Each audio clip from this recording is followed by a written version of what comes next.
How to watch live streams on TikTok. What's up everyone? In this tutorial I'm going to show you guys how you can easily access the live section of TikTok. If you guys didn't know, TikTok has a live section where people come and join their live stream and connect with their favorite creators. So let's see how to access the live section on TikTok.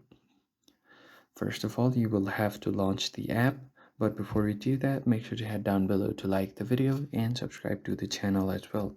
Don't forget to turn on the notification bell so you get notified about our latest uploads. On that note, let's dive in.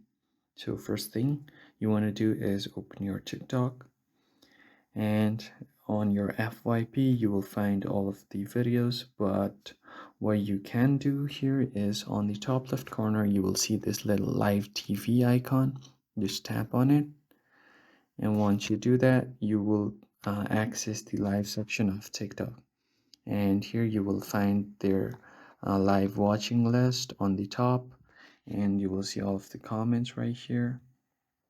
If you want to gift them something, you can gift, you have this gift section as well. And yeah, that's basically it. You can change the live by swiping up, and your live video will be changed. If you found the video helpful, hit the like button below and subscribe. I will see you guys on the next one.